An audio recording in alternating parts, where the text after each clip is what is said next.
Hello everyone, welcome to my YouTube channel Shiksha Diksha. तो चलिए शुरू करते हैं अपनी आज की वीडियो स्टार्ट करने से पहले एक बहुत ही इंपॉर्टेंट न्यूज़। जो भी लोग CSIR UGC नेट की तैयारी कर रहे हैं उनके लिए अनअकैडमी आप लोगों के लिए अनअकैडमी एक्सेलरेट लेकर के आया है।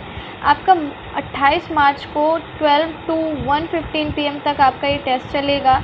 तो इस टेस्ट में आपका फिजिकल साइंसेस के क्वेश्चन होंगे 30 क्वेश्चन, और इसी तरीके आपका केमिकल साइंसेस का भी चलेगा, उसमें भी आपके 30 क्वेश्चन रहेंगे। टाइमिंग आपकी सेम ही रहेगी। जिसका जो भी सब्जेक्ट है वो अपने अकॉर्डिंग बैच में एनरोल कर सकता है और टेस्ट को दे सकता है। जो भी टेस्ट देंगे तो अगर उनकी रैंक 1 से लेकर के 150 तक भी आती तो भी उनको स्कॉलरशिप मिलेगी सब्सक्रिप्शन पे। पर अगर वो रैंक फर्स्ट या सेकंड पे आते तो उन्हें 100% की स्कॉलरशिप मिलेगी 1 ईयर के सब्सक्रिप्शन पे। सो गाइस, लेट मत कीजिए, जल्दी से ज्वाइन कीजिए। डिस्क्रिप्शन में लिंक अवेलेबल है, वहाँ से जाके आप ज्वाइन कर सकते हैं। और सबसे इम्पॉर्टेंट चीज़ कि CSIR UGC नेट की तैयारी आपको इंडिया के बेस्ट एक्सपर्ट नेट एक्सपर्ट से पढ़ने को मिलेगा। इसमें बहुत सारे टैलेंटेड एजुकेटर्स हैं जो कि आपको पढ़ाएंगे। साथ में एक इम्पॉर्टेंट चीज़ कि आपकी अभ्यास टेस्ट सीरीज़ जो है वो आपकी स्टार्ट हो चुकी है। वो आपकी 24 मार्च से स्टार्ट हुई है और आपकी 26 मार्च तक जो है ये टेस्ट सीरीज़ चलेगी।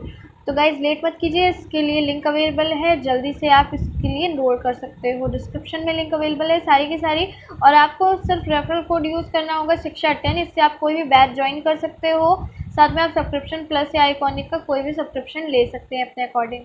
तो चलिए बढ़ते हैं अपनी आज की वीडियो की तरफ। Hello friends, welcome to our YouTube channel Shiksha Diksha. I am Shweta Gupta. आज के हमारी वीडियो में हम जो कैग और अटॉर्नी जनरल से लेके जो भी इंपॉर्टेंट क्वेश्चंस हैं वो आज की वीडियो में कवर करेंगे। तो शुरू करते हैं वीडियो। पहले क्वेश्चन के फॉर्म में लेने से पहले कुछ चीज़ें देख लेते हैं जो ब्रीफ हैं कैग या अटॉर्नी जनरल के बारे में, फिर क्वेश्चन की तरफ चलते हैं।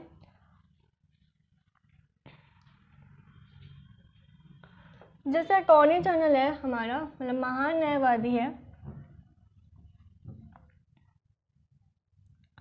तो इनका आर्टिकल कौन से आर्टिकल में उल्लेख होता है? तो आर्टिकल 76 में महान न्यायवादी का उल्लेख होता है।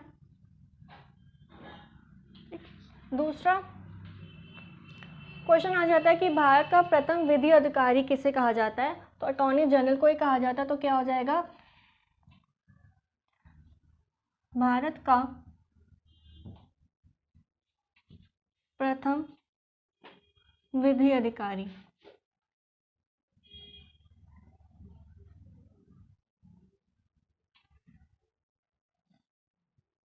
ठीक, भारत का प्रथम विधि अधिकारी कौन होता है? Attorney general. इनकी नियुक्ति या त्यागपत्र ये किसको देते हैं? तो राष्ट्रपति द्वारा ही होती हैं दोनों चीज़ें।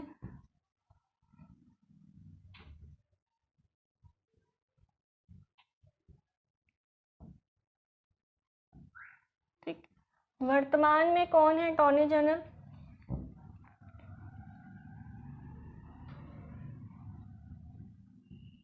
प्रेजेंट अटॉर्नी जनरल कौन है? के वेणुगोपाल।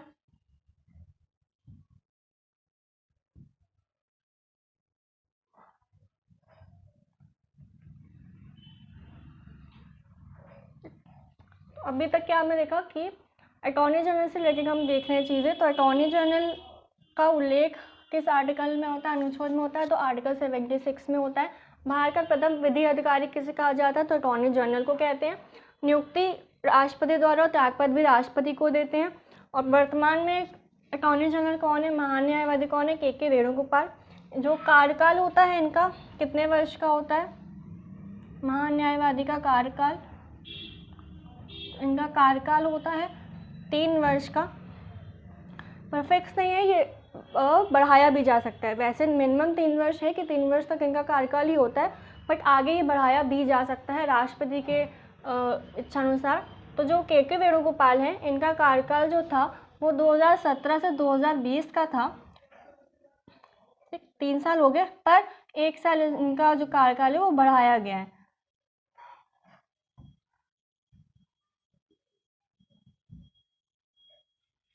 ठीक, जो के वेणुगोपाल जी का कार्यकाल था वो 2017 से 2020 का था, 3 साल, बट 1 साल इनका जो कार्यकाल है वो बढ़ाया गया। तो क्या कार्यकाल होता है 3 वर्ष, पर बढ़ाया भी जा सकता है। ठीक, तो ये थी चीज़ें अटॉर्नी जनरल से रिलेटेड। कुछ चीज़ें कैग की देख लेते हैं, फिर क्वेश्चन की तरफ बढ़ते हैं।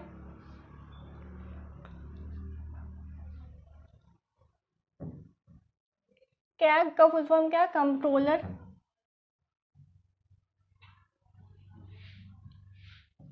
And auditor general of India.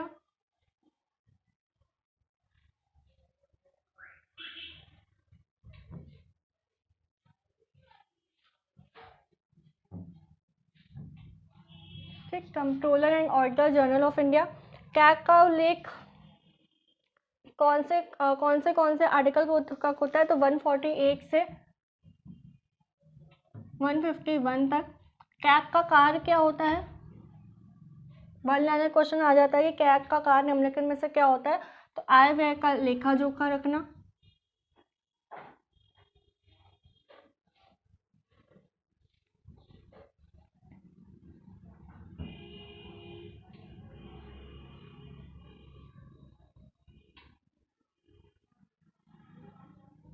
ठीक।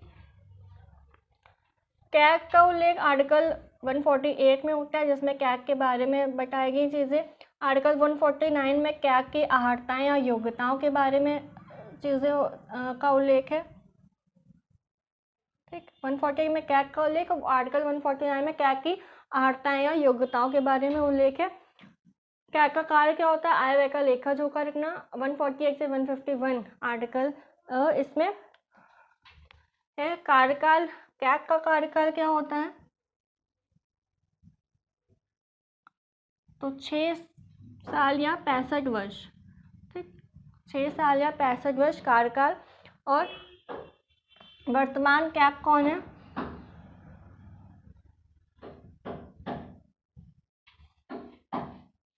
गिरीश चंद्र मुर्मू।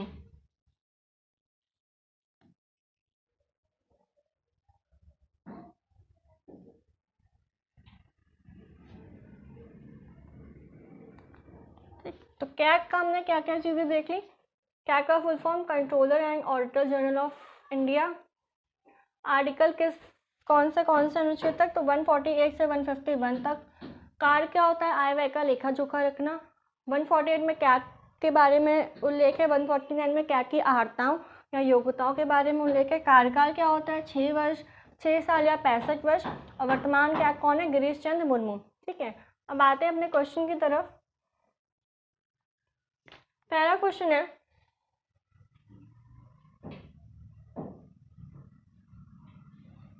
भारत सरकार को कानूनी विषयों पर परामर्श कौन देता है?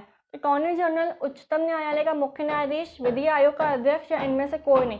भारत सरकार को कानूनी विषयों पर परामर्श कौन देता है? Attorney general. ये एक पॉइंट हो जाएगा, सीधा सीधा क्वेश्चन आ जाएगा कि वह व्यक्ति कौन होता है जो भारत सरकार को कानूनी विषयों पर परामर्श देता है? तो कौन सा हो जाएगा? Attorney general. संविधान का कौन सा अनुच्छेद भारत के नियंत्रक और महालेखा परीक्षा के कर्तव्य को निर्धारित करता है? कि कर्तव्यों को निर्धारित करता है? 146, 147, 148 या 149? तो इसमें 149। निम्नलिखित में वह व्यक्ति कौन है जो संसद सदस्य नहीं होता है लेकिन जिसे संसद को संबोधित करने का अधिकार है? तो भारत का attorney general, solicitor general, Bharat के मुख्य न्यायमूर्ति या मुख्य निर्वाचन आयुक्त। तो वह व्यक्ति कौन है जो संसद का सदस्य नहीं होता है पर संसद को संबोधित करने का अधिकार है? तो कौन हो जाएगा? भारत का अटॉर्नी जनरल, ठीक है। यानी महान्यायवादी अटॉर्नी जनरल को ये अधिकार होता है। भारत के अटॉर्नी जनरल विधि सलाहकार है। भारत के राष्ट्रपति के किसके विधि सलाहकार है? राष्ट्रपति के, प्रधानमंत्री के, लोकसभा के, या भारत सरकार के? तो किसके विधि सलाहकार हो जाएंगे? भारत सरकार के। निम्नलिखित में से किसके द्वारा भारत के नियंत्रक एवं महालेखा परीक्षक के पद का सृजन किया गया था? संसदीय अधिनियम द्वारा, संविधान द्वारा, मंत्रिमंडल के संकल्प द्वारा, या उपर्युक्त में से कोई नहीं? तो वह कौन, किसके द्वारा भारत के नियंत्रक एवं महालेखा परीक्षक यानी कैग का जो पद है उसका सृजन किया गया था? किसके द्वारा? संविधान द्वारा किया गया था, क्योंकि जो कैग का पद है वो एक संवैधानिक पद है।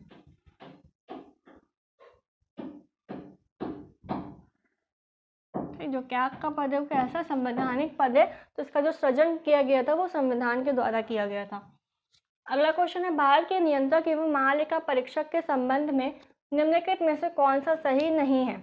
तो उनकी नियुक्ति राष्ट्रपति द्वारा की जाती है। कैग के बारे में बोला है है कि कौन सा कथन सही नहीं है। उनकी नियुक्ति राष्ट्रपति द्वारा की जाती है। उनका वेतन सर्वोच्च न्यायालय के न्यायमूर्ति के समान होता है।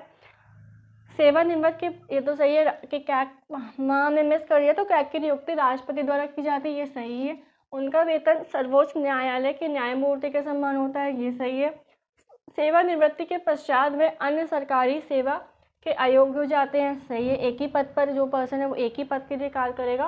लास्ट है, उनको राष्ट्रपति पद से हटा सकते हैं, ये आंसर सी हो जाएगा, मतलब ये ऑप्शन नहीं होगा कैग के लिए कि राष्ट्रपति हटा सकते हैं। कैग को किस प्रक्रिया द्वारा हटाया जा सकता है? महाभियोग द्वारा। ठीक, महाभियोग की प्रक्रिया लाई जाएगी तभी कैग हटाया जा सकता है। सुप्रीम कोर्ट के न्यायाधीश के लिए और राष्ट्रपति के लिए, कैग के लिए महाभियोग द्वारा। भारत का नियंत्रक एवं महालेखाकार निम्नलिखित का एक मित्र एवं मार्गदर्शक होता है, किसका? प्रवर समिति का, प्राक्कलन समिति, प्रधानमंत्री या लोक लेखा समिति। इंपॉर्टेंट क्वेश्चन है, पहले क्वेश्चन पूछा गया है वनडे एग्जाम्स में कि जो नियंत्रक एवं महालेखाकार यानी जो कैग है वो किसका एक मित्र व मार्गदर्शक होता है? तो किसका होता है? लोक लेखा समिति का, पब्लिक पीएससी का। लोक निधि का अभिभावक किसे कहा जाता है? राष्ट्रपति को, नियंत्रक एवं महालेखा परीक्षक को, संसद को या मंत्रिपरिषद को? तो लोक निधि का अभिभावक किसे कहा जाता है? कैग को कहा जाता है, यानी नियंत्रक एवं महालेखा परीक्षक को कहा जाता है लोक निधि का अभिभावक। भारत के नियंत्रक एवं महालेखा परीक्षक के संघ के लेखा संबंधी प्रतिवेदनों को सर्वप्रथम निम्न में से किसने प्रस्तुत किया जाता है? लोक लेखा समिति के अध्यक्ष को, लोकसभा के अध्यक्ष को, भारत के कानून मंत्री को या भारत के राष्ट्रपति को? क्वेश्चन है कि भारत के नियंत्रक एवं महालेखा परीक्षक के संघ के लेखा संबंधी प्रतिवेदनों को सर्वप्रथम निम्नलिखित में से किसको प्रस्तुत किया जाता है? तो किसको प्रस्तुत किया जाता है? भारत के राष्ट्रपति को। भारत के नियंत्रक एवं महालेखा परीक्षक को उसके पद से हटाए जाने की प्रक्रिया निम्नांकित में से किसके समान है? कैसे हटाया जा सकता है? कैग को तो महाभियोग द्वारा ही हटाया जा सकता है। तो अब यहाँ ऑप्शन में पूछा है कि और कौन सा ऐसा पद है जिनको महाभियोग द्वारा ही हटाया जा सकता है, मतलब सेम तरीके से हटाए जाते हैं। तो लोकसभा अध्यक्ष, भारत का महान न्यायवादी, उच्चतम न्यायालय के न्यायाधीश या संघ लोक सेवा आयोग का अध्यक्ष। तो कौन कैग के साथ साथ, राष्ट्रपति के साथ साथ और कौन सा पद है जो महाभियोग द्वारा हटाया, कौन सा हो जाएगा? उच्चतम न्यायालय के न्यायाधीश। मतलब कि कैग, नियंत्रक एवं महालेखा परीक्षक को हटाए जाने की प्रक्रिया निम्नांकित में से किसके समान है? तो उच्चतम न्यायालय के न्यायाधीश के समान है।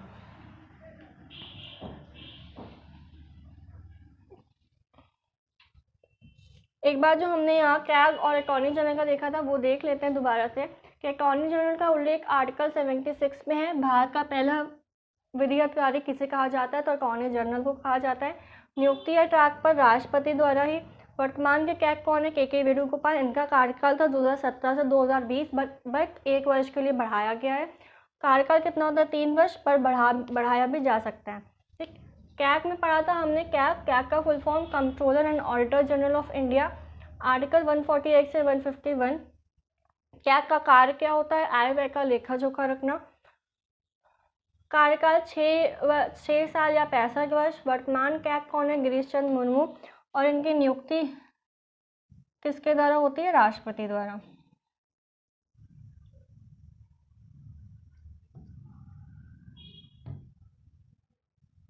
ठीक, तो ये थी हमारी आज की वीडियो जिसमें हमने कैग और अटॉर्नी जनरल से रिलेटेड कुछ क्वेश्चंस कवर किए। आई होप आपको वीडियो पसंद आई होगी। वीडियो को लाइक करिएगा, शेयर करना मत भूलिएगा। मिलते हैं अपने अगले सेशन में, तब तक के लिए पढ़ते रहिए, सीखते रहिए शिक्षा दीक्षा के साथ।